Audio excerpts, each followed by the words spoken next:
Hi, I'm Linda, and this is No Frills ASMR. I thought today we could talk a little bit about Galileo Galilei. Galileo.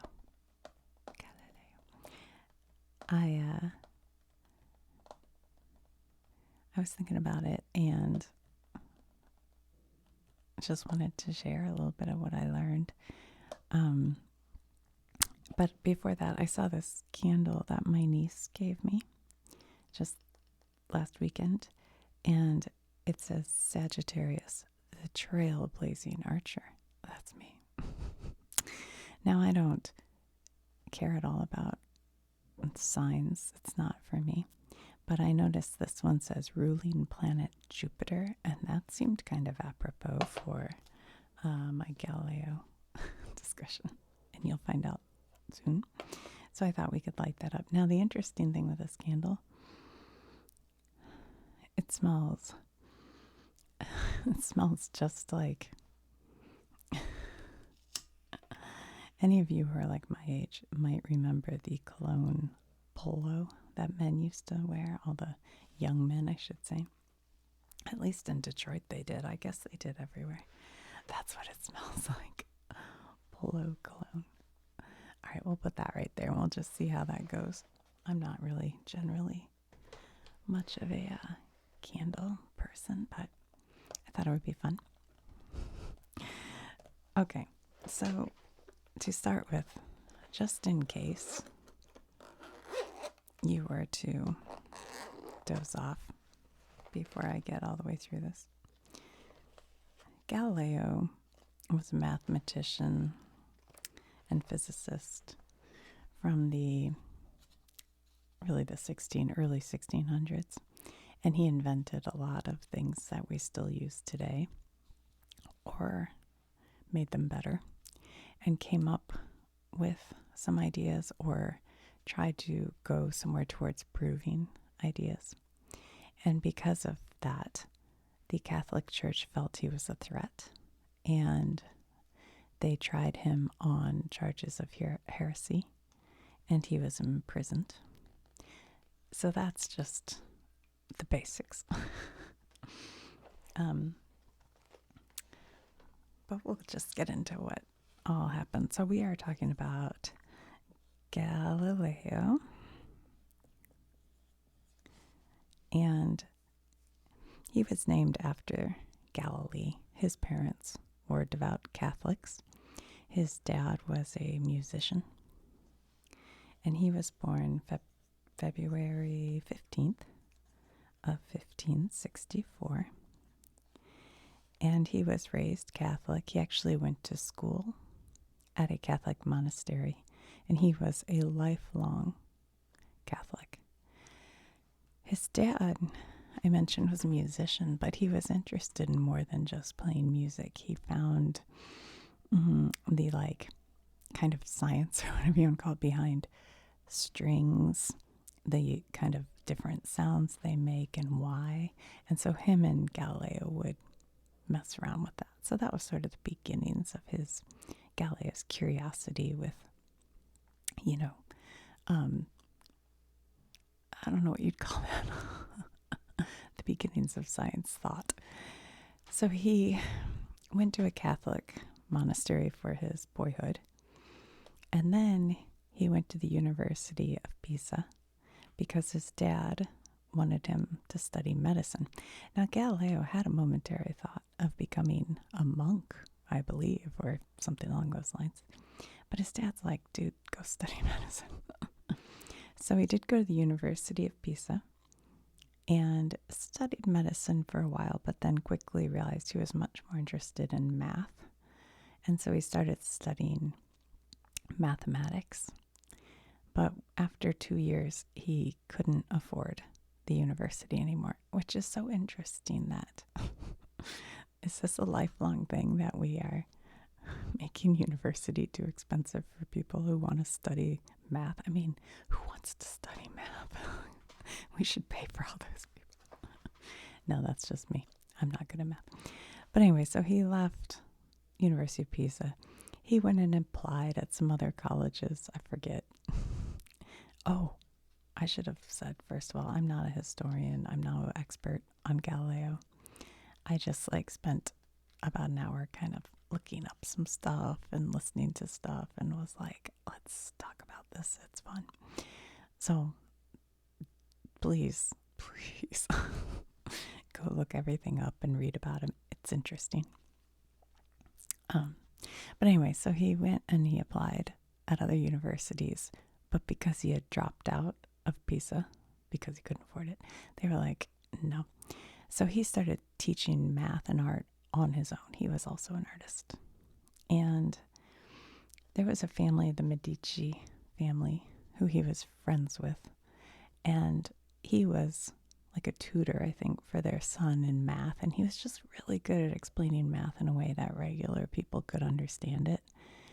Like, one thing he did, at that time there was coins and things that were made out of gold, and some would say they're solid gold.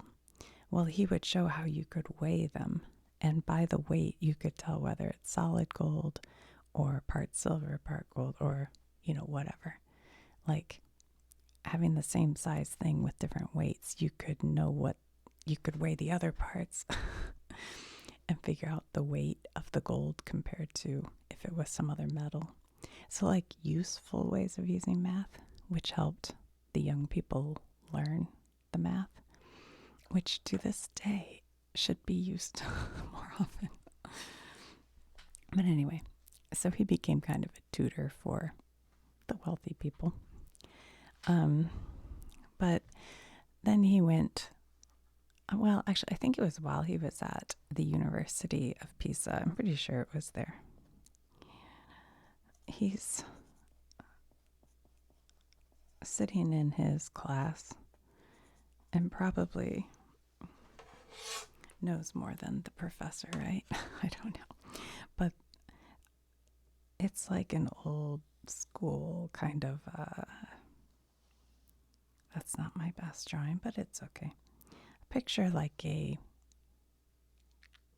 stone, huge building, almost like a old, if you've never been to Europe, I'm trying to think of what would compare. Like, I don't know, you'd have to go to like some old universities in the US to see a building, but they're like multiple stories tall, and it's all stone, and there's big old windows, And so here is little Galileo sitting at his desk, and the teacher's up here going, talk, talk, talk. And he's like, because it's kind of boring. And up here, there is a beautiful chandelier. Now, it might be possible the chandelier is still around today, because some of these old buildings are like that. I don't know for sure. If anybody knows. So let's say it looks like this. I have no idea what it really looked like. But there's this chandelier hanging. And Galileo's like kind of looking at it. And he realizes that sometimes when the windows were open or whatever, I don't know, the chandelier would move ever so slightly, like back and forth. And so he started, because there were no watches, he started checking his pulse to the swing of the pendulum of the chandelier. And he realized, when it goes slowly, to go from here to here is like one pulse. And it takes the same amount of time going here to here to here to here. It's one pulse. Now, after a while, the energy slows down and it goes less and less and less. But then he realized if it's real, actually I should have started it smaller, well, let's say it's even more windy and the chandelier goes all the way to here. But it still goes here to here to here to here. The pulse, it was the same. It took the same amount of time. I hope I have that right. I think that's what it was. I tried to look it up 10 different ways, and I'm telling you, when it comes to math and physics, my brain, I'm like, somebody show me, show me. But I think that's what was happening. So what his realization was, he had a little light bulb moment. Well, it was before light bulbs. But he was like, oh, so the chandelier moves at the same, the pendulum moves at the same rate. And that kind of went against some ideas that were out there. I don't know. I'm not going to try to explain that anymore because I could be wrong.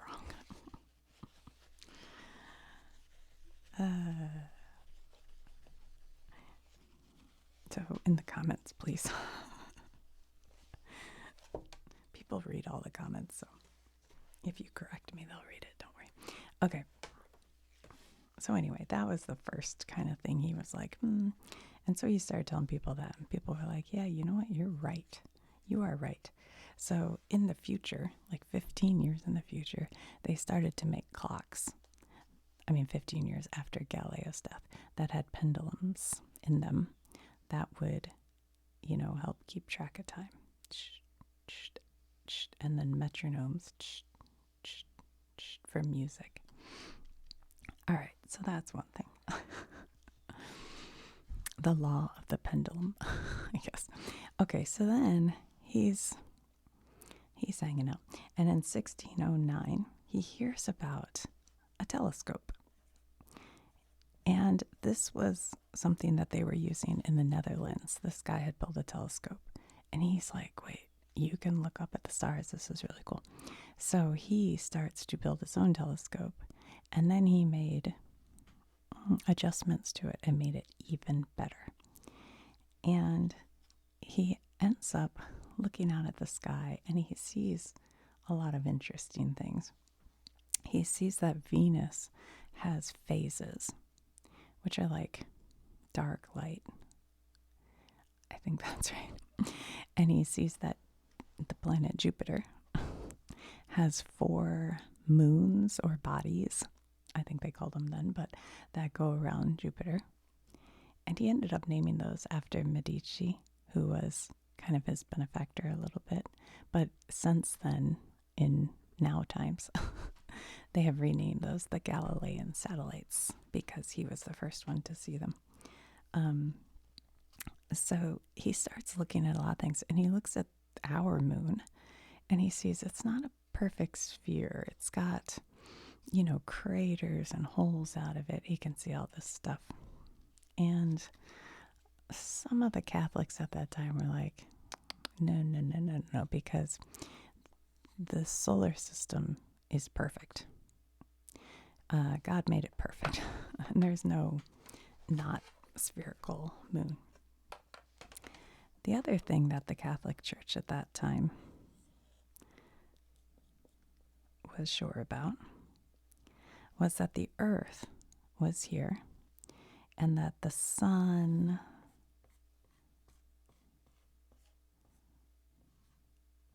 had a smiley face now, that the sun and all the planets would revolve around the earth. And the earth is the center of the universe. And that is called, what is it called? Geocentric? I think that's what it's called. I think that's right. So the Catholic Church believed everything revolved around the earth and that it was all just like perfect. And they believed that, and they really felt that was correct. That's how I'll say that. I don't know. But there was a guy named Nicholas.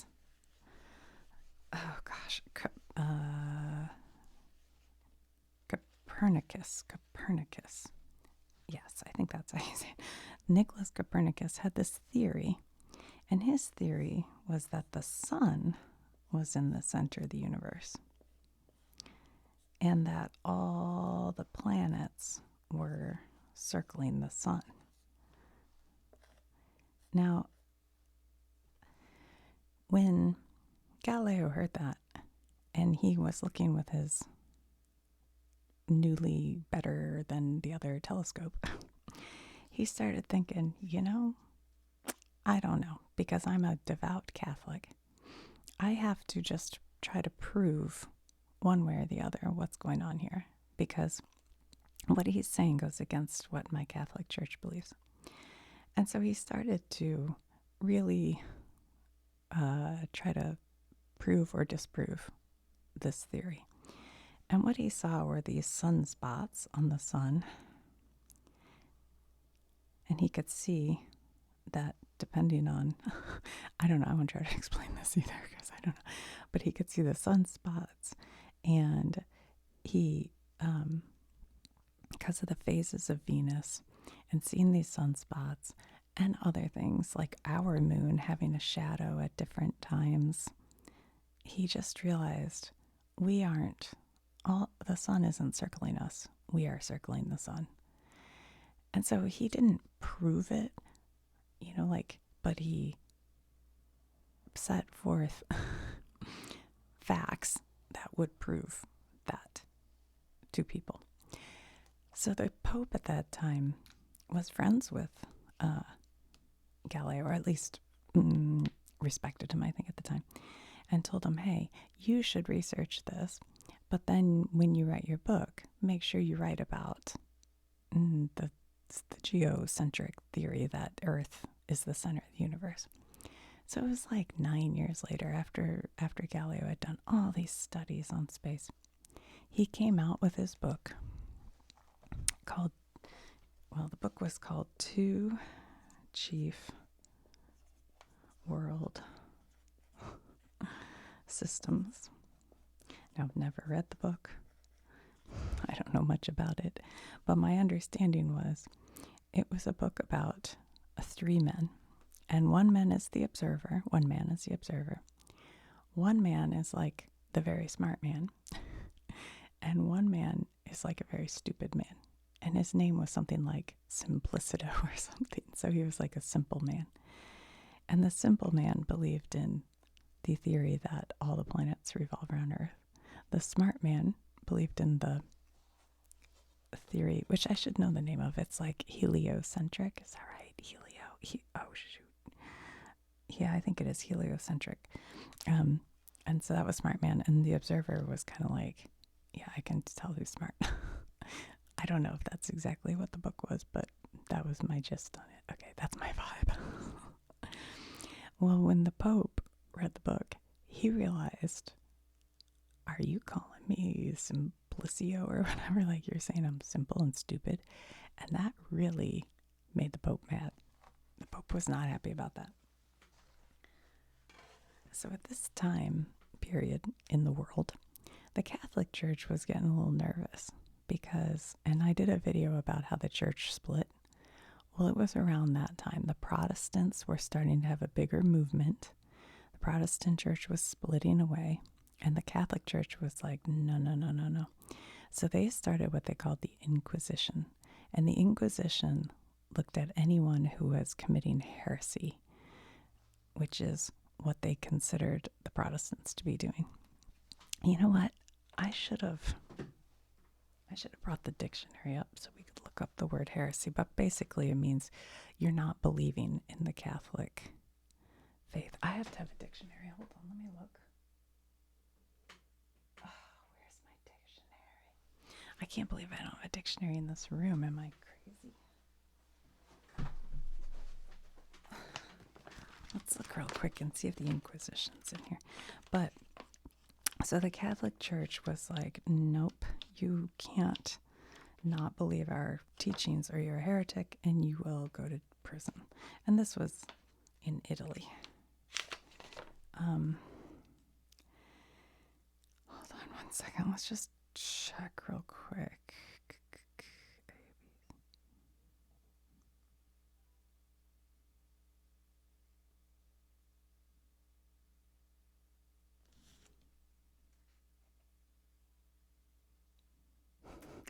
Sometimes my brain has to catch up. Here it is, 201. Sorry about that. Let's just see what they say here Inquisition, a court established by the Roman Catholic Church in the 13th century. So this is all the way up into the 15th. To try cases of heresy and other offenses against the church. Persons convicted could be handed over to the civil authorities for punishment, including execution. The Inquisition was most active in Spain, especially under Tomás de Torquemada. Its officials sometimes gained confessions through torture. It did not cease operation in the Spanish Empire until the 19th century. By association, a harsh or unjust trial or interrogation may be called an inquisition. Well, we are in Italy at this point. So, but anyway,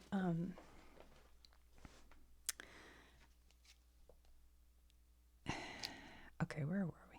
So, now he has gotten himself in trouble with the Catholic Church.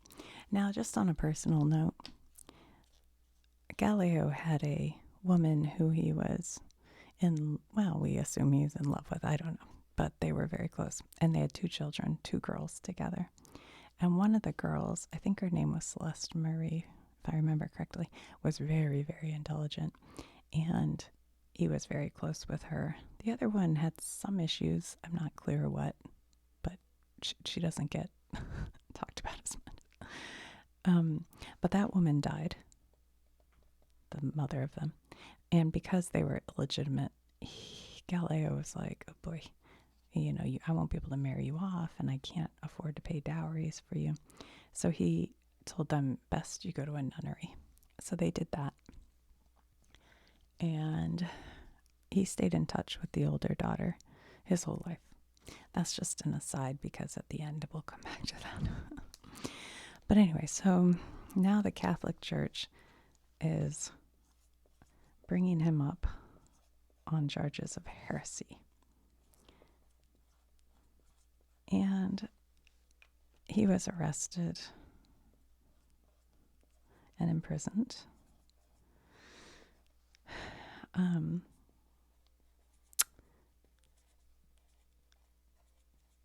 it was kind of like some people in the church were like, it's not that big of a deal.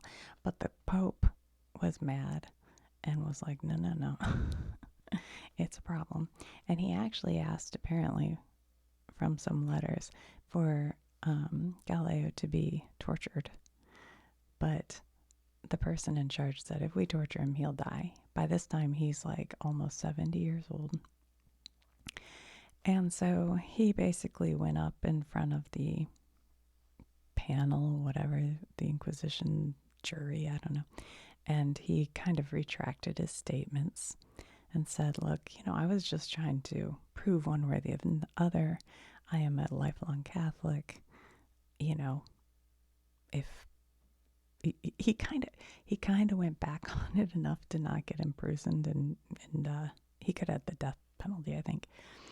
But he still said a few things that if you're like, I don't know. But anyway, so they ended up finding him guilty, but they put him under house arrest. And the house was this like Italian, I don't know what you call it, like a state house. It was not bad at all. And in the end, they let him move close to the nunnery where his daughter was. And she would get to even come over and help clean and everything. But just a short time after he moved there and was finally kind of reunited with her, she died of, I think, dysentery, like at a young age. She was only like in her 30s. And then he went blind. And my husband said, he went blind because he looked at the sun through the telescope. And I said, well, I didn't read that anywhere. So I actually looked it up, and that's sort of a urban legend, I think. He actually went blind because he had cataracts on his eyes. So that was the story. He died. And later, in like, I don't know, maybe, I forget, the 1700s, they realized that he had done a lot of really great things. And they had at first buried him kind of in a not very great place. Well, they dug him up and they built a statue and they reburied him. And they took 3 of his fingers, the bones, and they kept them. And his middle finger is in the Galileo Museum in like Florence or somewhere, I forget, which I thought was kind of funny. So that's sort of the story. So now we could probably look up and see what our book says about him.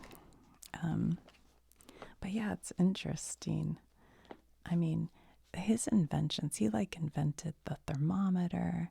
They ended up using the pendulum ideas to make the pendulum clocks.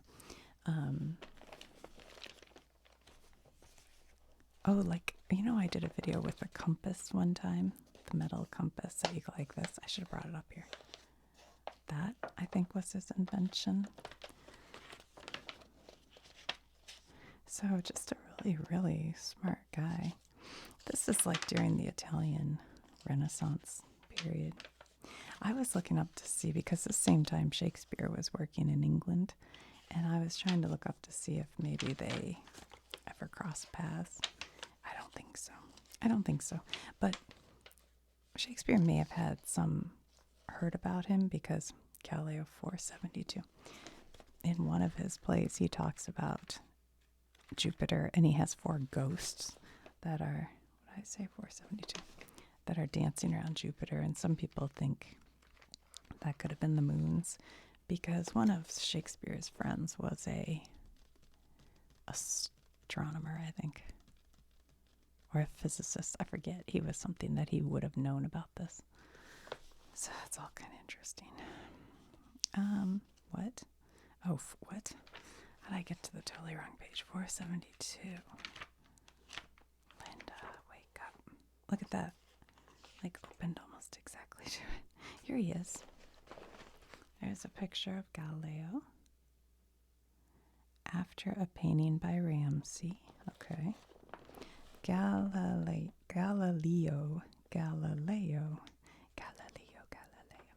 An Italian scientist of the late 16th and early 17th centuries. His full name was Galileo Galilei. Galileo proved that objects with... Oh my God, I didn't even talk about that. I don't know how I missed it. The biggest thing he proved. The thing he's most known for.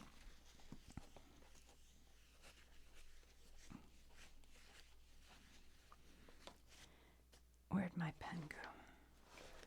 Some people say this was off the Leaning Tower of Pisa. And there's like a, place you can stand, I guess. And so he took 2 balls of different masses and dropped them from the same spot to prove that they would land at the same time. And that one, we've talked about it before, because I was like, wait, what? Because a feather would also land at the same time. I was like, no, it won't. No, it won't. Well, I was looking it up today, because I'm like, I still don't understand that. And it's if you're in a vacuum. So there's nothing pushing against that feather. Like out in regular, a feather's going to be affected by the air underneath it. But assuming there's nothing to work against it, they'll fall at the same time. Crazy.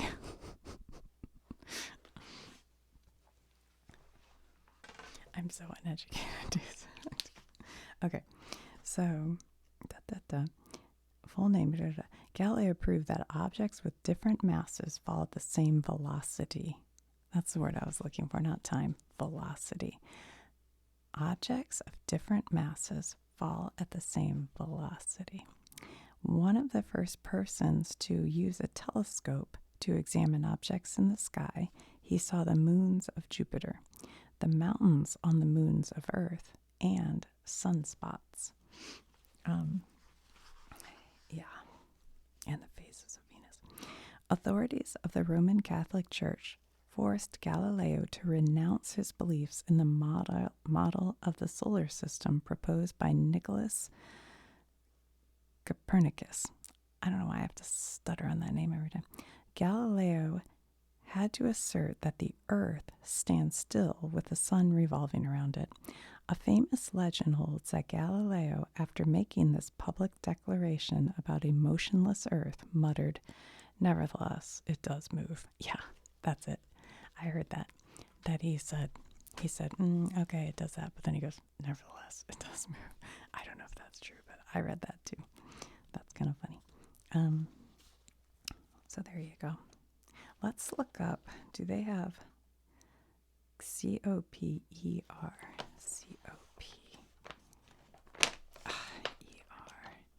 So eventually the Catholic Church did come around and say, yeah, okay, we were wrong. He was right. And that was 10 years after. No, that was 50. No. It was in 1992 that the Pope finally said, yeah, we were wrong. He was right. Wild. Okay.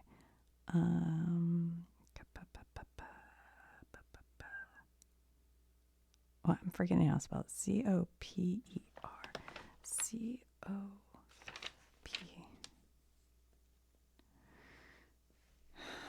It's kind of dark in here. Here he is. Ooh, look how many pages. 198, 466. Well, let's look at 466 because that's right here. Here he is. A Polish scholar of the 16th century. In 1543, Copernicus produced the first workable model of the sun and planets that had the sun in the center. And what other page should I say?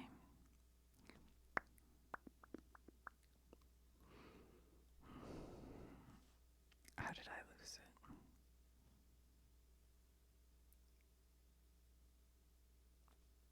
It was 90 something, wasn't it? He's probably just mentions him because I'm sure that's... Oh, you know what? The other thing. After he,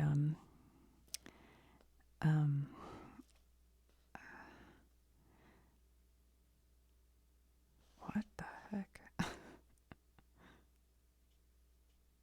Here it is, 89. After he was imprisoned and given house arrest, one of the rules he had to abide by was not writing any more, like, scientific papers or books or anything like that.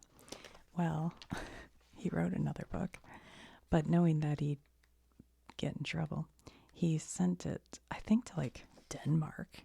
He, like, sent it out of Italy and had it published there, which I thought was kind of funny. He's like, yeah, sure. All right, here's Nicholas, a Polish scholar who, in 1543, first produced a workable model of the solar system that had a sun at the center.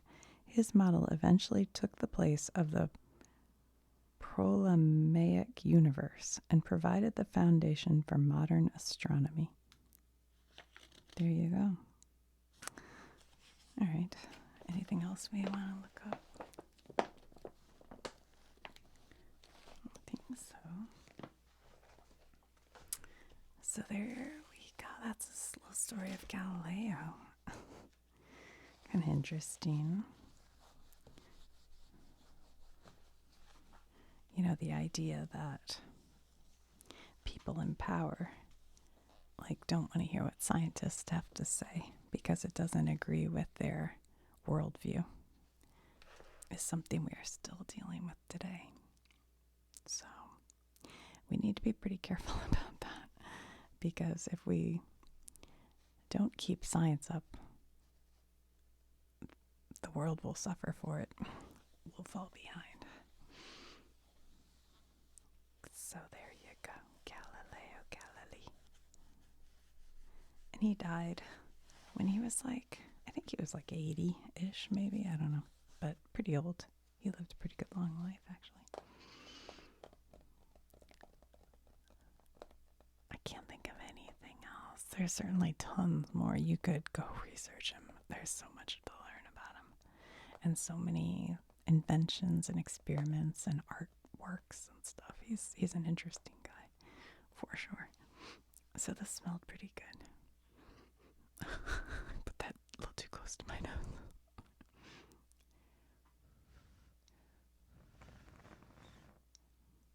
Where's my lid? Oh, I don't have a lid for this one. That stinks. I like to put a cap on it. Oh well. Just to knock the smoke down or my fire alarms might go off. That would be a problem. Alright guys, well thanks for watching. I hope I did okay on that one. It was a lot of information. I don't know.